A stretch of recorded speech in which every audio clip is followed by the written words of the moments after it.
여러분 안녕하세요. 주식 수사반장의 수사반장 이종혁입니다. 오늘 참 뜻깊은 날이에요.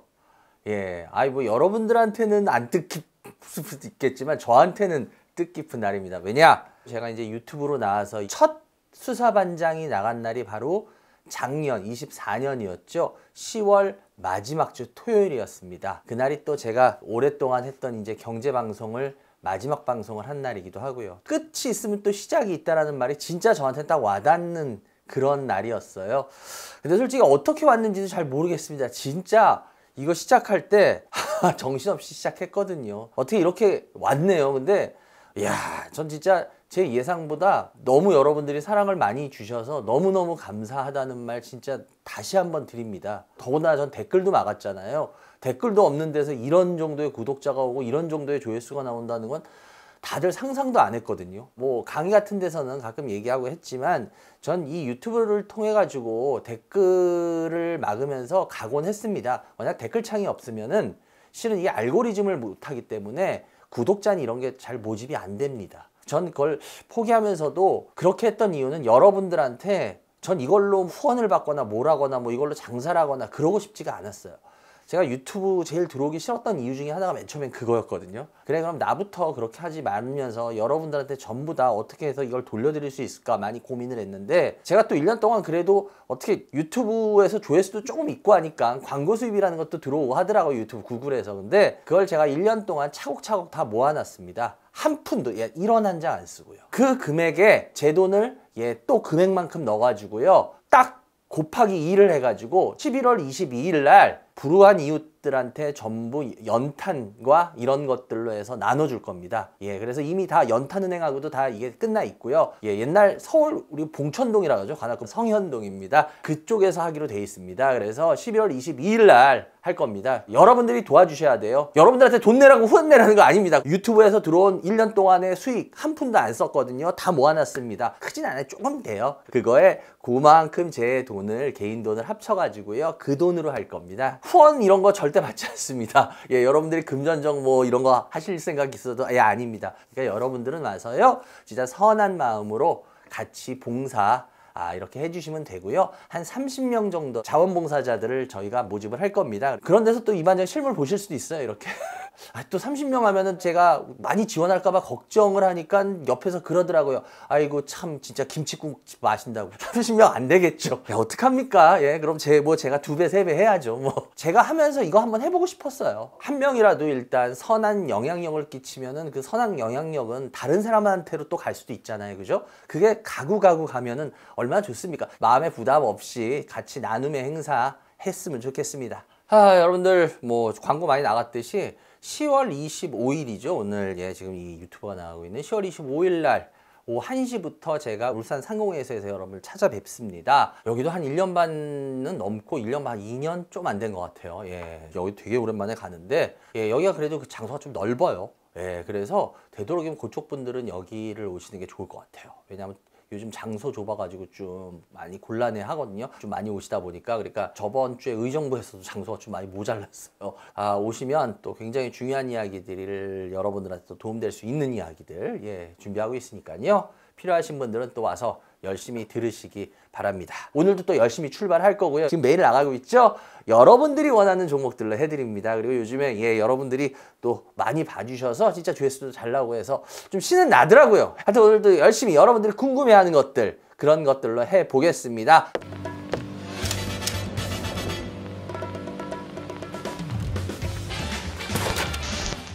오늘 과연 어떤 종목들일까요? 짜자잔! 바로 여러분들 SK바이오팜입니다.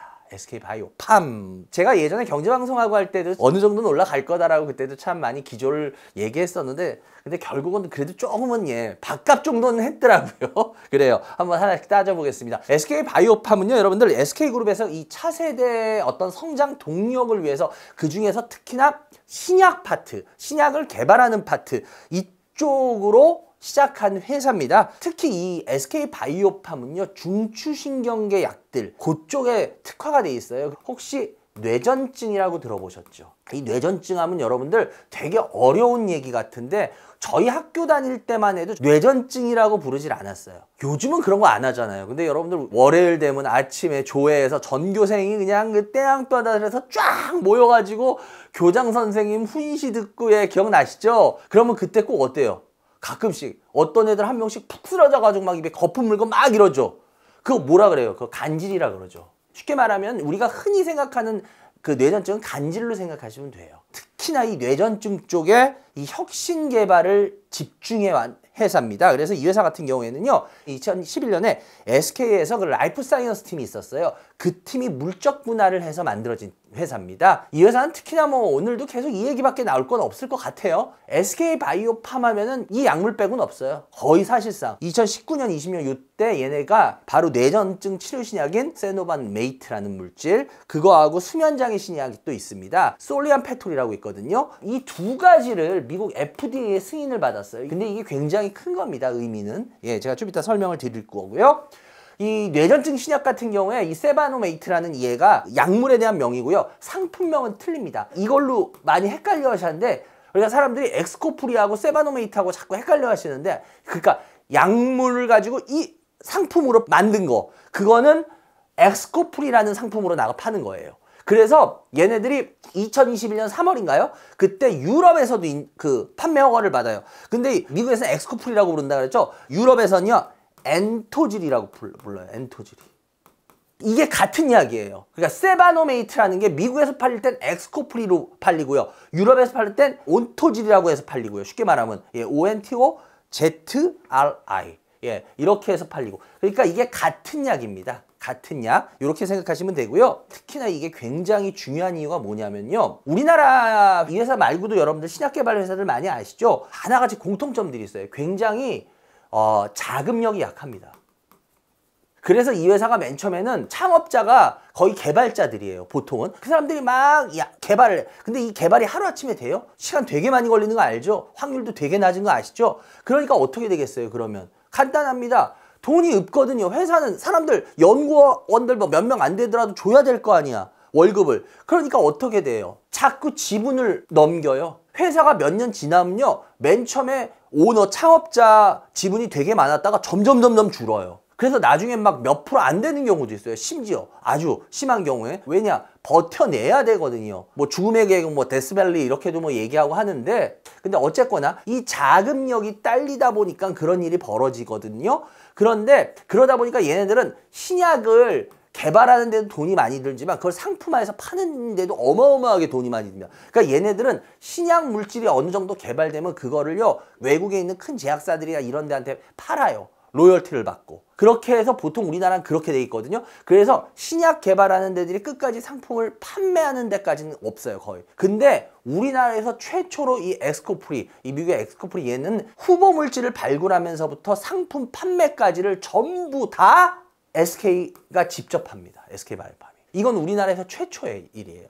그래서 제가 아까 이거 굉장히 중요한 회사 중에 이 부분은 하나입니다 라고 했던 이유가 그거예요. 다른 회사들은 이렇게 하는 회사가 없어요. 그런데 그러면은 제가 아까 그랬잖아요. 유럽에서 팔 때하고 미국에서 팔 때하고 세바노메이트가 서로 이름이 틀리다 그랬죠. 지금 제가 말한 거는요, 미국한테 해당하는 겁니다. 유럽에서는요, 얘네가 직접 판매하지 않아요. 유럽은요, 기존같이 상품을 따로 판매해주는 파트너사를 둬요. 그래서 걔네들하고 계약을 맺고 걔네들한테 팔게 해요. 근데 왜 그럴까? 요거에 대해서 궁금해서 옛날에 한번 질문하신 분이 있어요. 이걸 공부를 좀 했다 그랬나? 근데 나라도 공부 안 해도 이게 궁금은 할 것 같은데. 왜냐면요, 미국이 훨씬 중요합니다. 뇌전증 신약. 그래서 얘네가 진짜 돈 되는 데는 자기네가 직접 하는 거고, 돈이 뭐 약간 떨어지는 데들은 굳이 자기네가 해가지고 굳이 이렇게까지, 예, 요렇게 해가지고 파트너를 둬가지고 파트너한테 팔게 하는 식을 하는 거죠. 미국 빼고 뭐 중동이라든지 이런데, 유럽이라든지 이런 데들은 다 파트너사가 판다, 이렇게 생각하시면 되고요. 얘네들 같은 경우에 아까도 얘기했지만 뇌전증 신약하고 또 하나가 뭐 FDA 승인 받은 게 수면장애 신약 얘기했잖아요. 이 솔리안 페톨이라고.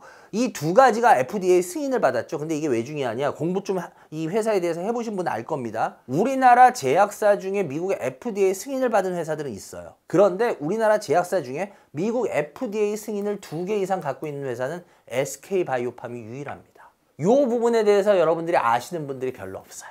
FDA 승인하면은 항상 엑스코프리, 세바노메이트만 그걸 아시는데 SK 바이오팜이 다른 데하고 틀린 게 그거예요. 여러분들 FDA 승인 되게 중요시하죠. 예를 들어서 바이오시밀러는 셀트리온이라든지 뭐 삼성바이오로직스 이런 데들은 빼고요. 왜냐면 걔네들은 바이오시밀러예요.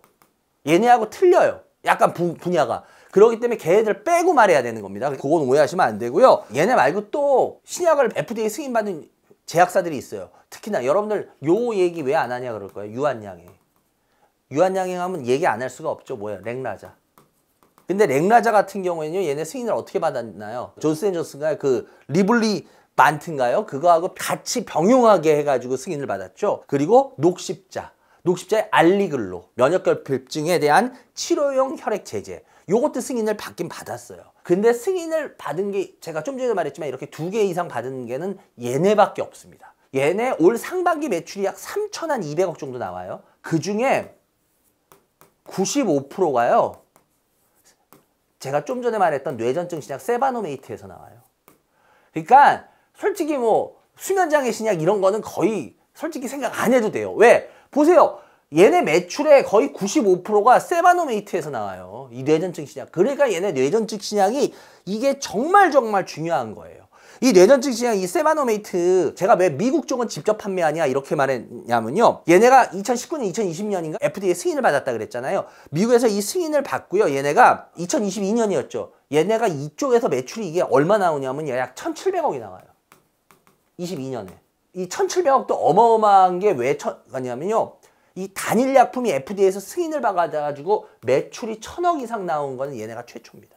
여러분들 다른 FDA 승인받은 약들이 우리나라 몇 개 있었거든요. 근데 걔네들은 이 매출이 그렇게 안 나와요. 현실적으로. 그래서 실은 사실상 신약 중에 우리나라 신약 중에 성공한 신약이 거의 없다 그래요. 제약주 공부하신 분들은 아실 거예요. 그런데 그런 신약들 중에 사실상 진짜 엄청나게 그 해외로 나가서 이 블록버스터급 약이 된 약은 거의 없어요. 우리나라. 근데 얘네는 어쨌거나 이게 1,000억을 넘깁니다. 22년에 1,700억이었죠. 얘네가 지금 얼마 올해 예상한지 아세요? 이 세바노메이트, 이 엑스코프리에서 얘네가 지금 6,000억 정도 예상해요. 올해.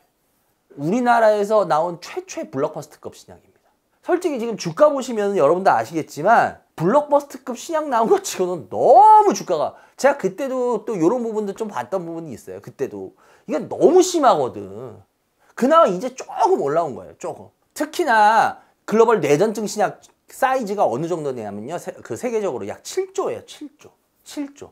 그런데 얘네가 왜 미국에서 직접 엑스코프리는 직접 자기네가 다 하죠. 파는 것까지. 왜 그러냐. 이 7조 중에요. 거의 80%가 미국입니다. 그러니까 SK 바이오팜이 장사 잘하는 거예요. 이거. 진짜 돈 되는 데가 아까도 얘기했잖아요. 자기네 매출의 95%가 이 뇌전증 신약에서 나와. 근데 뇌전증 신약이 7조야. 전 세계 시장이. 지금 대략. 근데 그중에 전 세계 시장에서 약 80%가 미국에서 나와. 한 5조에서 5조 6천 정도가 미국에서 나와요. 그럼 여러분이 생각해도 여기에다가 전력 투구해야지 딴 데다가 전력 투구합니까? 분산시켜요? 근데 특히나 얘네들 이 부분을 좀 우리가 앞으로도 지켜봐야 되는 이유가 왜냐면요.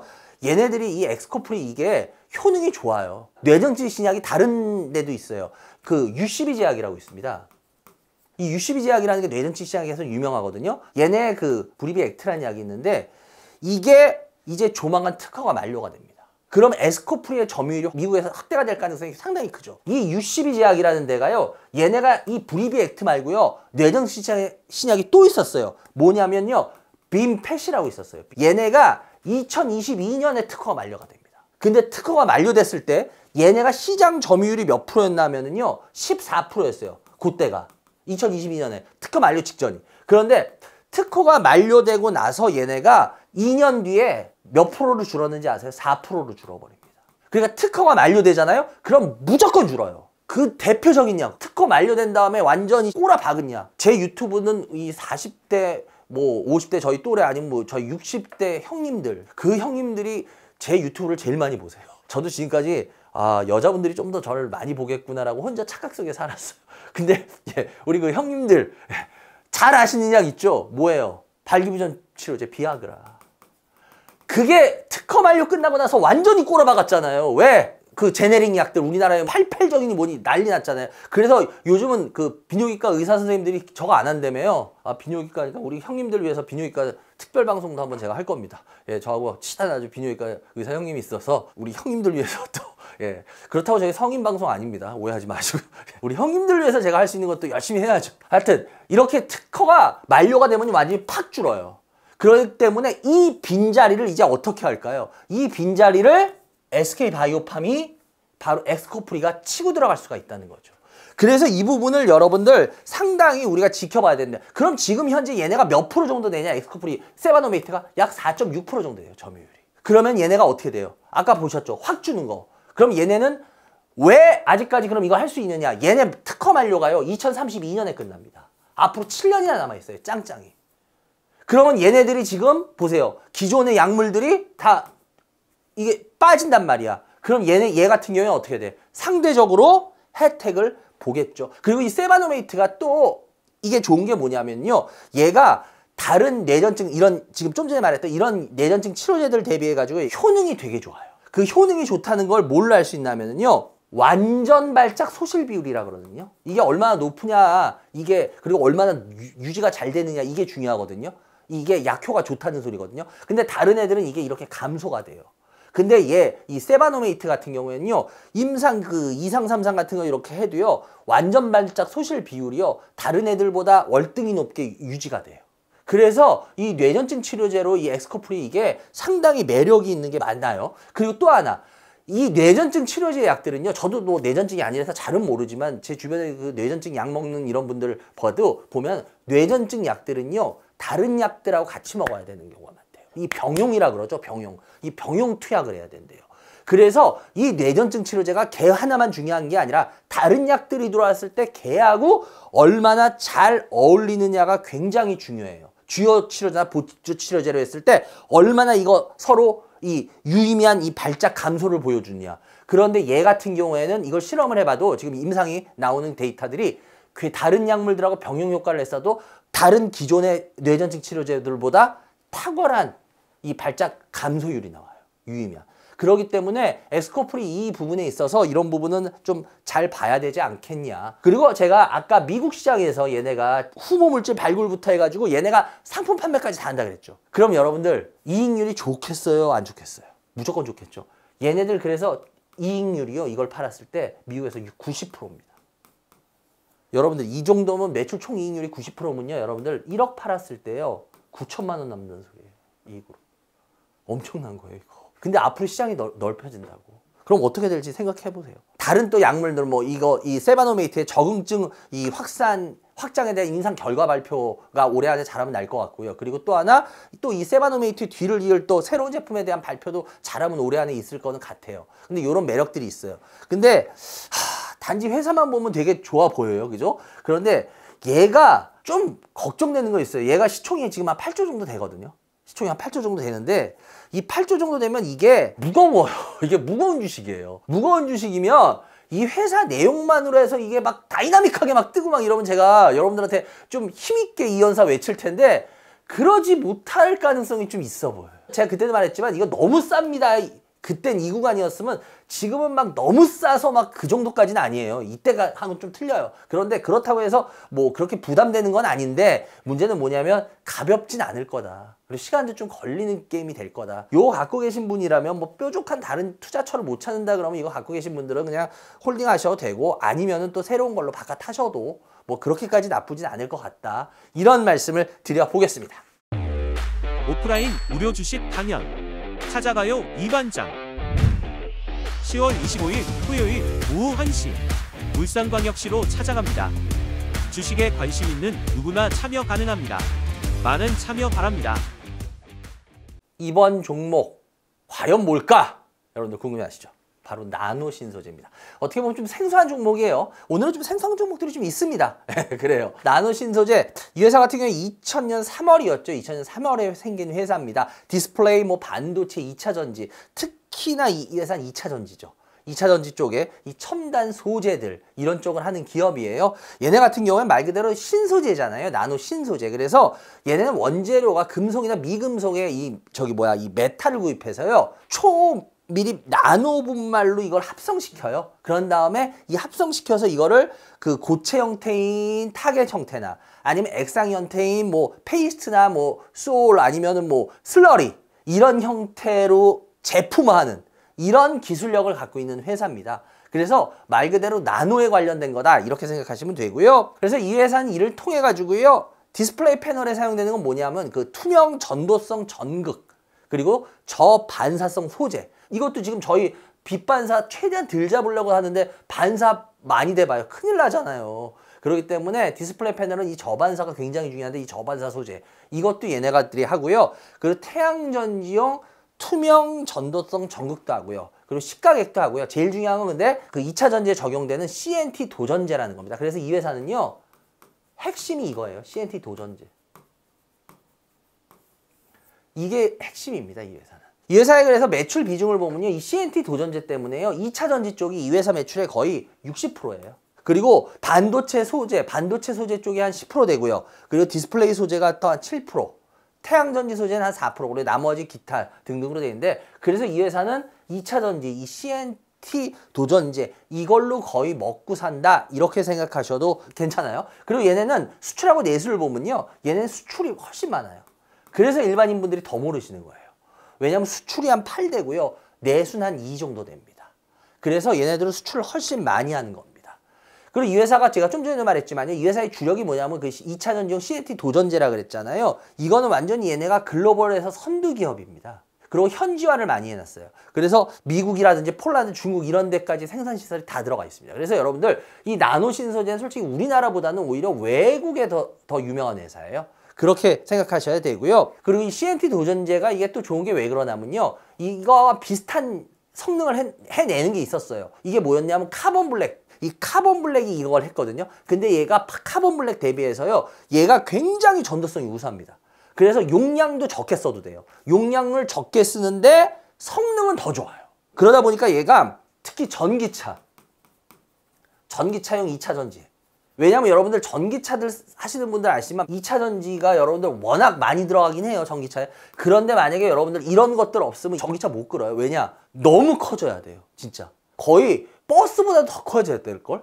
승용차로 쓰려면? 그러니까 그 정도예요. 그러니까 얘네들이 이런 2차 전지용 이렇게 고성능을 낼 수 있는 이런 물질들이 지금 나왔기 때문에 전기차가 지금 가능합니다. 그래서 고성능 양극재나요? 실리콘 음극재 얘네가 필수적인 소재로 지금 쓰이고 있다라는 것입니다. 그리고 얘네들 그 양극재용 그 CNT 도전제 같은 거는요. 전도성을 향상시켜요. 그리고 구조적인 안정성을 가져다 주거든요. 그럼 이게 뭐에 필요하냐면요. 배터리 출력 중요하죠. 이 양극재 CNT 도전제는 출력하고요. 그 다음 또 뭐냐면 배터리 수명. 출력하고 수명입니다. 그러고요. 음극재용 또 CNT 도전제가 있어요. 음극재용 왜? 양극 음극 있잖아요. 2차 전지. 그래서 음극재용 CNT 도전제는 뭐냐면요. 이건 실리콘이 충전 방전할 때 어때요? 요즘은 좀 덜한데 예전만 해도 그 핸드폰들 그 2차 전지잖아요. 요즘은 탈부착료가 아니잖아요. 옛날에 탈부착했던 거 기억나시죠? 근데 배터리 충전한 다음에 부착하고 하시죠. 근데 나중에 이게 막 이렇게 부풀어 올라가지고 안 잠기고 막 이런 거 여러분들 겪어보시죠. 이게 왜냐면 이게 충방전하면 이게 부피가 팽창해요. 2차 전지는. 이런 부피 팽창 문제를 이게 해결해 줍니다. 그래서 이렇게 되면 얘가 뭐에 이게 가능하냐면 고속 충전. 음극재는 고속 충전하고요. 긴 수명 배터리 개발이 가능해요. 이 음극재는. 이렇게 생각하시면 됩니다. 그래서 그러고 이 나머지 사업부들 있잖아요. 이 아까 좀 전에 말했던 뭐 태양전지라든지 막 이런 것들은요. 솔직히 되게 많이 해요. 얘네가. 되게 많이 해요. 근데 의미 있는 매출이 거의 한 분야 뭐 5%, 6%, 7%인데 이게 그렇게 의미 있는 분야들이 없어요. 매출이 특별히. 그래서 제가 좀 전에도 말했지만 얘네들은요. 그냥 요걸로 보시면 돼요. 그냥 요것만 꽂혀서 보시면 됩니다. 그래서 뭐 기타 사업부 내용으로 보면 뭐 디스플레이 쪽은 무슨 뭐 TCO 타겟이라든지 뭐 인쇄 전자 소재 뭐 이런 거 하거든요. 근데 그냥 그런 게 있구나 하고 넘어가면 됩니다. 그러니까 여러분들 이쪽은 너무 다른 거 신경 쓸 필요도 없어요. 그리고 반도체 같은 경우에는요. CMP 슬러리라고 하는데요. 화학적으로 연마해 주는 거예요. 연마. 그래서 이게 반도체나 뭐 D램이나 HBM 이런데요. 많이 들어가요. 그냥 들어간다. 요 정도인데 많이 들어간다 그러면 반도체 뜨니까 그렇게 생각하시면 안 됩니다. 그래서 제가 이거 그냥 생략하고 넘어가려는 거였어요. 워낙은 괜히 여러분들 오해하실까봐. 아니에요. 그리고 태양전 쪽도 하는데요. 뭐 이건 그냥 그렇다라고 생각하시면 되고요. 제가 좀 전에도 말했지만 얘네가 그 2차 전지용 그 CNT 도전제잖아요. 이것 때문에 얘네들이 매출이 2022년, 2023년에 엄청나게 늘어납니다. 매출이. 그래서 영업이익도 엄청나게 늘어나요. 그래서 얘네들이 보면 주가가 보세요. 2022년, 2023년부터 주가가 쫙 올라요. 그래서 얘네가 얼마까지 갔냐면 이게 거의 한 21만 원까지 갔죠. 21만 몇천 원. 근데 그 다음에 여러분들 전기차 어떻게 됐어요? 캐즘 아시죠?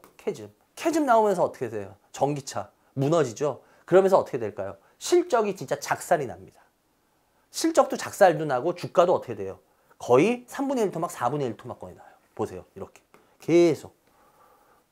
그래서 제가 2차 전지 쪽 참 조심하라 그러는 게 왜 그러냐면 뭐 다시 한번 이 얘기 안 할 수가 없는데 2차 전지 이 당시에 2차 전지 전기차에 대해 의심한 사람 아무도 없습니다. 그죠? 근데 여러분들 지금 잘 생각해 보세요. 지금 조방원, 조선 뭐 방산, 예? 원자력 이거에 대해 의심하는 사람 없잖아요, 별로. 근데 좋았던 애들 그 당시에 좋을 때는요 의심하는 사람 별로 없었어요. 오히려 의심하면요 욕 먹어요, 저같이.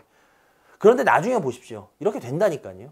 그러니까 지금도 뭐 조선 방산 원자력 외치는 분들 많고 그런데 글쎄요, 제가 항상 말씀드리잖아요. 그렇게 해서 나중에 잘못됐을 때 그 책임은 여러분이 고스란히 져야 돼요. 근데 괜찮으시겠어요?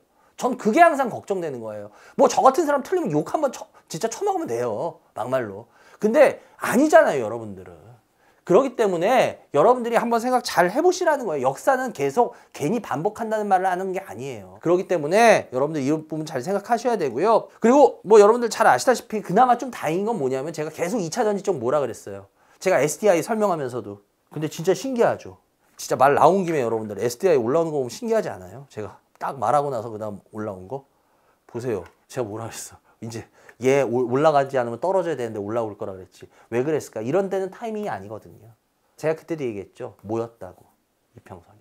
그러니까 여러분들 똑같은 상황에서 요거 하나 알고 있는 거와 모르는 차이가 이렇게 큰 겁니다. 모르는 사람은 맞아요. 이런 데서 뚫고 나갈 수도 있었겠죠. 근데 어쨌거나 못 뚫고 나갔잖아요. 그런데 안 빠지고 이평선이 모였잖아요. 이 소리는 무슨 소리일까? 이제 빠지거나 아니면 밀리거나 두 개 중에 한 개 곧 하겠다는 소리거든. 그런데 2차 전지 업황이 제가 뭐라 그랬어요? 이제 더 이상 나빠지긴 어렵고 이제 그렇다고 어마어마하게 좋아지는 게 아니라 나쁜 거를 이제 최소한 피해가면서 이제 어느 정도 된다. 그럼 뭐예요? 그럼 주가는 어느 정도 올라요. 또 근데 이거 따라 들어간다고. 그러시면 안 된다고 제가 이미 얘기했잖아요. 그죠? 똑같은 거예요. 그러니까 얘 같은 경우에도 2차 전지 쪽들이 이제 좀 돌아가요. 그러니까 SK온이나 LG에너지 이쪽으로 납품들이 되기 때문에 가동률이 확대되면 이제 얘네들이 들어가거든요. 그렇게 되면 이제 나노 신소재 같은 경우에도 좀 좋은 부분이 나오지 않겠냐. 이렇게 생각이 되지고요. 특히나 얘네가 LG에너지 아까 얘기했잖아요. LG에너지가 여러분 테슬라향으로 그 업그레이드된 배터리가 있어요. 그 4680하고 2170이라고. 여기에 얘네들이 이제 들어갑니다. 그렇게 되면 어떻게 돼요? 얘네들 음극 건식 대량 양산이 얘네가 2026년 정도에 될 예상이거든요. 그러면 올해부터 해가지고 올해 마지막 그리고 2026년도 요때는 얘네들이 이 CNT 도전제들이 매출이 좀 일어날 거예요. 그래서 올해 하반기 지금 하반기 이제 거의 한 3개월 정도 남았죠. 한 2개월. 예, 요 기간하고 그리고 내년 상반기까지도 이 CNT 도전제들이 이 테슬라향들 때문에 LG에너지 쪽을 통한 요것 때문에 매출이 좀 나올 가능성이 있어 보여요. 그래서 이런 부분도 좀 보셔야 되는 건 맞아요. 그런데 중요한 거는 아까 SDI나 비슷하죠. 도찐 개찐이죠. 보시다시피 얘네들은 결국은 2차 전지가 살아나지 않는 이상은 진짜 주식 살아나기는 어려워요. 그래서 이거 같은 경우에는 최악은 면하고 있지만 제가 그때도 말씀드렸지만 그게 상승을 의미하는 건 아니다. 그러니까 이런 모습들은 좀 있을 수 있지만 상승으로 이어지는 건 아니기 때문에 이거는 좀 많은 시간이 더 필요한 게임이에요. 그렇기 때문에 요거 갖고 계신 분들이라면 정리를 해도 나쁘지 않을 거는 같다. 예. 왜냐하면 이 개별주가 관심을 받으려면 삼성, SDI 이런 애들이 관심 받는 것보다 더 어려울 수도 있어요. 오히려 이런 개별주들은. 그래서 그렇게 생각하시는 게 어떨까라는 말씀을 드려보겠습니다. 오프라인 무료 주식 강연 찾아가요 이반장 10월 25일 토요일 오후 1시 울산광역시로 찾아갑니다. 주식에 관심 있는 누구나 참여 가능합니다. 많은 참여 바랍니다. 네, 여러분 아까 말씀드렸듯이 제가 25일 오늘은 제가 울산을 갑니다. 근데 울산에서 여러분들 재밌는 이야기들이 좀 많을 거예요. 거기가 좀 아까도 말씀드렸지만 넓다 그랬죠. 예, 맨날 좁은 데서 하다가 좀 넓은 데서 하니까 오셔서 재밌게 잘 들으시기 바랍니다. 이제 할 종목은 과연 뭘까? 바로 이스트소프트입니다. 예, 이스트소프트. 이 회사에 대해서 여러분들 은근히 많이들 아시죠? 예, 이 회사들은 1993년도에 설립된 소프트웨어 기업입니다. 자, 여러분 제일 대표적인 게 뭐예요? 이 회사 RGB죠. 알약. 특히 여러분들 컴퓨터 키면 다 나오잖아요. RGB 알약. 이게 바로 유틸리티 소프트웨어거든요. 이런 유틸리티 소프트웨어 이 시리즈로 워낙이 유명한 회사입니다. 그래서 특히 R 시리즈. 그래서 저는 흔히 이렇게 얘기하거든요. 이 회사 R 시리즈는 알만한 사람은 다 아는 시리즈. 예, 그래서 R 시리즈. 예, 이 R 시리즈는요, 기업이나 뭐 그 정부 기관들 아니면 개인들 이렇게 해가지고요, 이 R 시리즈를 쓰는 사람들이 약 3천만 이상이라 그래요. 우리나라 인구에서 3천만 이상. 굉장히 많이 쓰죠. 이 회사는 특히나 종속회사들이 또 유명하죠. 뭐 유명까지는 아니래도 종속회사 중에 이스트에이드라는 회사가 있습니다. 이스트에이드. 이게 뭐냐면 여러분들 요즘에는 가끔 보면은 ZUM, 줌이라는 단어 아세요? 여러분들 줌 이게 뭐예요? 포털 사이트에 보면 가끔 줌이라고 남색 같은 거 이렇게 해가지고 딱 뜨죠. 이 포털 사이트 줌을 얘네가 운영합니다. 바로 이 이스트에이드가. 또 종속회사 중에 그 게임 회사가 있어요. 이스트게임즈라고. 얘네들이 2005년에 출시한 게요. 카발온라인입니다. 카발온라인이라고 해가지고요. 그거를 운영하는 회사입니다. 그래서 얘네들 매출 비중 보면요. 소프트웨어 쪽이 얘네 매출의 거의 한 절반 정도 돼요. 그리고 게임이 한 30% 돼요. 그러니까 얘네는 소프트웨어하고 이 카발온라인 게임 쪽 이게 이 회사의 거의 한 80%예요.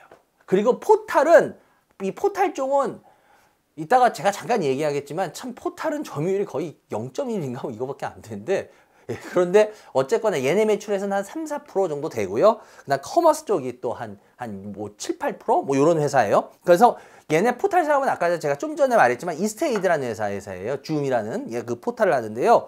이 포탈 같은 경우는 여러분 아시죠? 우리나라 포탈은 어떻게 돼 있어요? 거의 큰 데들이 다 과점하고 있잖아요. 뭐예요? 녹색 창. 뭐예요? 네이버.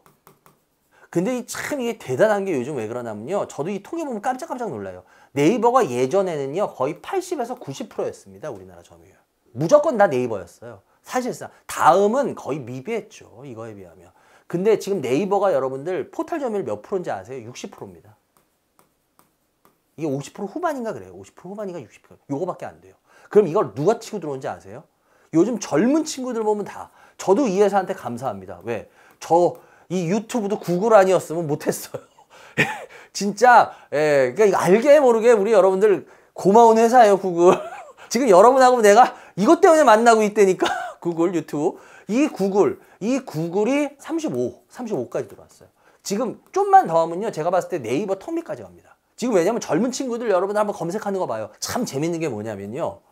나이 드신 분들이나 저희 또래들 이런 분들만 해도 네이버에서 검색을 많이 합니다. 그런데 젊은 친구들은요. 검색할 때 이렇게 쓱 보잖아요. 그러면 네이버에서 검색을 안 하고 거의 다 구글에서 검색해요. 구글 너무 좋대요. 근데 진짜 턱밑까지 다 왔어요. 그건 진짜 우리가 인정해야 될 부분은 해야 될 것 같아요. 그리고 그 다음이 한 3% 되고요. 얘네들 같은 경우에 거의 0.1%인가 그래요. 줌은. 거의 없어요. 특히 얘네가 예전만 해도요. 2010년도만 해도요. 이 줌이 한 3% 정도 차지했거든요. 포털에서. 근데 지금은 거의 뭐 이제. 근데 얘네들이 그래서 요즘 노력은 하고 있죠. 얘네가 지금 계속 하고 있는 건 AI하고 AI 포탈 쪽을 나가고 있는데 이건 좀 지켜봐야 돼요. 그리고 얘네 아까 커머스 사업은 몇 프로 안 되는데 그래도 한번 봐둘 필요는 있는 게 얘네 커머스 참 재밌어요. 이게 뭐냐면 라운지라고 있습니다. 라운지. 이게 뭐냐? 여러분 지금 저도 안경 썼죠. 근데 이 안경 물론 직접 가서 막 안경점에 가서 쓰려면 이거 눈치 보이잖아요. 솔직하게. 여러분 눈치 안 보여요? 안경은 옷보다 더 하잖아요. 써봐야 될 거 아니야. 써보는데 막 이거 써보고 저거 써보고 하는데 죄송합니다 하고 나오려면 진짜 뒤통수 되게 뜨겁지 않아요? 전 그래서 안경 워낙 필요 없는데 한 안경 좀 있어요. 저 안경 진짜 많거든요. 이게 왜냐면 진짜 몇 번 계속 나한테 붙어서 이거 하는데 그러고 나오려면 이게 잘 안 되더라고. 그런데 여러분들 얘네 하는 이 라운지라는 게 뭐냐면요. 실시간 안경을 가상으로 피팅해 주는 거예요. 이게 AI하고 합쳐가지고. 이게 그래서 이 증강현실하고 이 AI하고 해가지고요. 내가 어떤 안경이 더 어울리는지를 이렇게 직접 해보는 거예요. 이 온라인에서. 그럼 뭐예요? 미안할 게 하나도 없잖아. 그리고 진짜 이게 어울리네? 그럼 이걸로 한 대로 가면 되는 거예요. 그래서 얘네가 이거를 오프라인 매장하고도 같이 연결이 돼서 얘네가 지금 직영점이 2개나 있어요. 그리고 가맹점이 44개인가 있습니다. 이게 라운지가. 그래서 이런 서비스들은 제가 봤을 때 이건 괜찮은 서비스라고 봐요. 그래서 제가 지금 설명을 드렸던 거고요. 그리고 얘네들 게임 사업은 아까도 말했지만 그 이스트 게임즈라는 데서 하는데요. 대표적으로 카발 온라인이라고 있다 그랬죠. 카발 온라인. 얘네 같은 경우에 이게 다중 접속 역할 게임 하는데 전 게임을 워낙 안 한다 그랬잖아요. 그래서 이쪽 잘 몰라요, 솔직히. 그런데 얘네들이 2005년도에 출시했을 때요, 이 게임을. 지금 60여 개국에서 3,200만이 하고 있대요. 활발히 하고 있대요. 얘네들이 그래서 아까 게임에서 매출이 한 30% 나온다 그랬잖아요. 이게 그래서 나오는 거예요. 그래서 이건 계속 어느 정도 해준다라고 봐야 되고요. 이 이스트 소프트함은요, 제일 중요한 게 뭐냐면요, 바로 얘네들이 지금 AI 서비스에 얘네가 쉽게 말하면 목숨을 걸었어요. 이 AI 서비스. 이 AI 서비스에서도 가장 주목할 게 뭐냐면요, AI 휴먼 서비스. 이 AI 휴먼 서비스, 이게 뭐냐면 페르소 AI라는 건데, 페르소나가 영화 같은 데서 보면은 영화 감독의 어떤 감독의 페르소나는 누구 뭐 이런 거 있잖아요. 여러분 아시죠? 그래서 뭐 봉준호 감독의 페르소나는 뭐 넘버3나 송강호 씨 뭐 이렇게 하듯이 가상인물이거든요, 이게. 그래서 페르소 AI인데요, 이 휴먼 서비스, 이 이스트 소프트의 AI 휴먼 서비스는요, 실제 사람하고 거의 구분을 못할 정도의 그래픽을 제공해 줍니다. 이게 엄청난 이유가 뭐냐면 얘네가 모든 종류의 LMM 아시죠? 거대 언어 모델 LMM. 얘네들하고 연동을 해가지고요, 얘네가 110여 개국의 75개 언어와 동시에 실시간으로 대화와 통역 서비스를 제공해요. 이게 이 휴먼 서비스가. 그래서 이게 굉장히 매력적인데, 얘네가 지금 이거 실질적으로 하고 있는 게만 하면은 YTN에 아주 유명한 앵커가 있어요. 변상우 앵커라고. 그 변상우 앵커 그분을 얘네들이 복제 AI로 해가지고 합니다. 근데 이게 진짜 거의 실물하고 똑같아요. 그리고 한국투자증권에 이 AI 애널리스트가 있어요. 사람같이 나와서. 이것도 얘네가 하는 거예요. 근데 이게 거의 사람하고 똑같아요. 그러니까 구분이 안 될 정도예요. 그래서 얘네가 엄청난 이 그래픽을 그 기술력을 가지고 얘네가 이걸 이 휴먼 서비스를 해요. 그래서 이런 것들은요, 여러분들 방송이라든지 뭐 예를 들어서 저도 근데 이건 좀 두려워요. 나중에 누가 이거 이 반장 휴먼 서비스 비슷하게 해가지고 쫙 해서 짝퉁 나올까 봐. 근데 아마 그 휴먼 서비스에도 아마 이 짝퉁 제 거 흉내내기 쉽지 않을 거예요. 왜냐면 저같이 말 막 하고 쉽진 않을 거거든요, 배우려면. 그래서 전 계속 이렇게 나가려고. 어찌됐건 간에 이런 부분에서 이게 영역이 좀 많이 쓰여요. 그래서 얘네들이 지금 이 페르소 AI 이게 매출은 지금 한 60억 되는데요. 이게 작년 대비해서 이게 3배 증가한 겁니다. 전년 대비. 그래서 매출은 얼마 안 되지만 이게 굉장히 성공적이라서 이게 지금 매출 성장 속도가 엄청나요. 근데 제가 봐도 이 부분은 좀 어느 정도 지켜봐야 될 부분이 아닌가 그래요. 그리고 얘네가 또 엘란이라고 있습니다. 엘란. 이 엘란은 뭐냐면요, 2023년도에 공개된 얘네들이 자체 개발한 LMM 모델이에요. 거대 언어 모델. 근데 이게 대화형 AI입니다. 대화형 AI 검색 엔진이에요. 그래서 이거는 뭐냐면 쉽게 말하면 얘네가 줌을 갖고 있다 그랬죠. 포털 사이트. 이런 노하우를 결합해서요, 얘네가 웹 기반으로 최신 정보를 찾아줘서 이거를 대화 서비스로 해가지고 주는 거예요. 그래서 이것도 나름대로의 매력은 있어요. 매력이 없진 않아요. 근데 제가 제일 걱정하는 건 뭐냐면, 이렇게 좋아 보이면서도 걱정되는 건 이 AI 서비스들 있잖아요. AI 관련들. 이거는 세계 거대 빅테크들이 다 뛰어들었습니다. 워낙이. 뭐 구글이고 어디고 다 뛰어들었잖아요. 마이크로소프트. 다 뛰어들었기 때문에 얘네가 과연 이 이스트 소프트가 의미 있는 성과를 낼 수 있겠냐라는 거예요. 하는 거는 맞는데 의미 있는 성과를 내기에는 이 AI라는 거, 지금 AI 여러분들 AI로 설명 안 되는 거 없잖아요. AI 다 AI만 붙이면 되잖아요. 그런 정도로 큰 시장이고 빅테크가 다 뛰어들어있는 상황에서 과연 이스트 소프트가 뭐 요런 거 가지고 휴먼 서비스 이런 거 가지고 얼마나 삐짓고 들어가겠냐. 물론 뭐 매출이 60억으로 해가지고 뭐 전년 대비 3배에 성장하고 막 빨라요. 그런데 그건 너무 초창이니까 가능한 거지. 그건 너무 작은 부분이지. 여기서 계속 쭉쭉 치고 나가기에는 이게 어렵지 않겠냐. 그래서 제가 봤을 때는 이게 AI 관련돼 가지고 그 부분으로 그 이상을 좀 어떻게 보면 그 관심 섹터에서 그냥 잠깐들, 요 정도 테마 섹터, 요 정도 이상은 쉽지 않지 않겠냐라고 전 보여져요. 그래서 지금 차트 모습 보면요, 쭉 한번 뽑은 다음에 지금 이평선을 쫙 모아가지고, 그러니까 여러분들이 조심해야 되는 게 이런 거예요. 보면 제가 요번에도 강의에서 그런 얘기를 했는데 여러분들 차트만 가지고 주식하시는 분들 많아요. 예를 들어서 제가 이평선 모이고 뭐 하면 좋습니다 이러잖아요. 그럼 차트만 갖고 요런 것들 찾아요. 근데 문제는 뭐냐? 이런 것들은 먼저 이렇게 회사에 대해서 알아야 됩니다. 그래서 이 회사가 비전이 좋고 이 회사가 진짜 매력이 있고 가져갈 만한 회사인지에 대해서 먼저 이게 쓴 다음에 그 다음 이걸 봐야 되는데 이런 것들을 사람들은 이런 것들을 따지지 않고 요런 차트로만 봐요. 그러니 어떻게 돼요? 차트로 굉장히 좋은 거 찾았죠. 그런데 절대 돈 못 벌죠. 어쩌다 우연히 한 번 벌죠. 그럼 더 안 좋죠. 왜냐? 계속 거기에 집착할 거니까. 그래서 제가 여러분들한테 제발 공부하셔야 됩니다 하는 게 사람이라는 게 워낙 그래요. 편한 거를 찾으려고 해요. 저 역시도 편한 거 찾고 싶어요. 그런데 그러기 때문에 오히려 불편함을 자기가 찾아가야 돼요. 힘든 말. 그러지 않으면 여러분들 절대 주식에서 성공 못합니다. 꼭 명심하시기 바랍니다. 오늘도 또 열심히 달려봤는데요. 아까도 말씀드렸지만 오늘이 진짜 딱 제가 수사반장 시작한 지 1년 된 날이에요. 그래서 진짜 여러분 없었으면 진짜 여기까지 못 왔고요. 이렇게 될 수도 없고요. 하여튼 너무 감사드립니다. 그래서 아까 방송 시작과 동시에 제가 말씀을 드렸죠. 전 다시 여러분들한테 환원해드리는 게 제 목표입니다. 그래서 그거 지키냐고 1년 동안 그래도 뭐 얼마 안 되는 돈이었지만 구글에서 이렇게 딱딱 쌓일 때마다 욕심도 생기고 유혹도 생겼죠. 그렇지만 한 푼도 진짜 안 건드리고 차곡차곡 다 그대로 그 통장에 다 모아놨습니다. 그거 다시 여러분들한테 돌려드리겠습니다. 하여튼 어쨌거나 여러분들 너무 감사하고요. 앞으로 더 나은 1년 되도록 더 열심히 하겠습니다. 여러분들 많이 도와주시고요. 좋아요, 구독 많이 눌러주시기 바랍니다. 선한 영향력 그런 유튜브로 전 계속 앞으로 갔으면 좋겠고요. 여러분하고 같이 만들어가고 싶습니다. 여러분 오늘도 시청해주셔서 감사합니다.